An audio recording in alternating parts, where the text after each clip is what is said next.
Hello, I am Horace Mann, self-made lawyer and politician. I was born into a poor farming household in Franklin, Massachusetts. From this upbringing, I experienced the realities of the American education system as it was in the early 1800s. Many of you may have experienced this type of environment yourselves. You may have noticed the lack of proper life skills and discipline and general corruption in these schools, as has been proclaimed by many others like myself.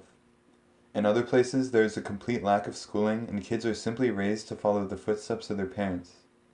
This kind of stagnant, ignorant society is not fit for our growing world, and this is what motivated me to make my push for a better education system and thus a more able society as a whole.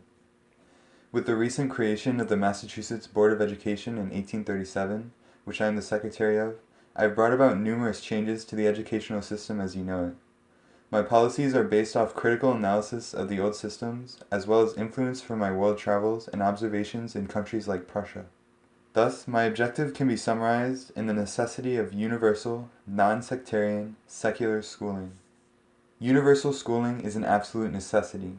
Through the common teaching of standard school subjects, along with facets of adult living like discipline, organization, or economic and political skills, we can create a more educated society which can make better voting decisions. Education should not discriminate based on class or social standing.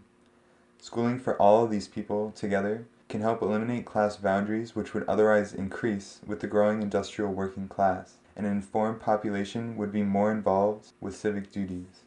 To ensure this proper universal education, government regulation and non-sectarianism are also necessary. The government is the only possible way to keep education safe from personal, corrupt, or money-influenced motivations. The government can act to ensure that education and curriculum can be similar throughout different sections of this country, again to ensure equal opportunity throughout. These government policies will still be at the hands of the voters to ensure there is no censorship of information and education. Finally, I hope to bring about a shift in the perceived purpose of public education as a whole, the separation of religion from teaching. Similarly, our founding fathers saw it necessary to separate religious beliefs and officials from having an impact on politics. I am not against these religions, however I am against the common teaching of religion in schools because it promotes sectarianism and division of the population and often takes precedence over necessary skills. Having grown up into a restrictive Calvinist home, I know it is necessary for people to have the right to interpret the world and their beliefs personally and in their own homes.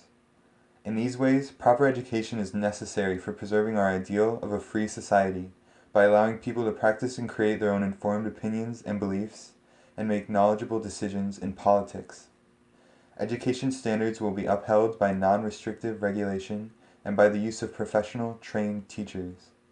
All of this is required to have the American people ready to adapt as a whole to the industrial age, and this is the change I have worked to bring about.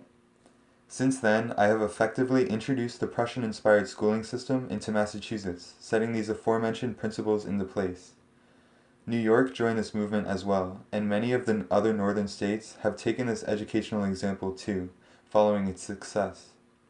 I have also brought about secular education in Massachusetts and Michigan. The normal school system I introduced, that is, schools made for the training of professional teachers, has been well accepted and spread across the country. This education revolution is integral to the progression of America as an industrial society, and I have led its path. Hopefully you will consider these ideas not only for election into the Hall of Fame, but as a cause worthy of your support.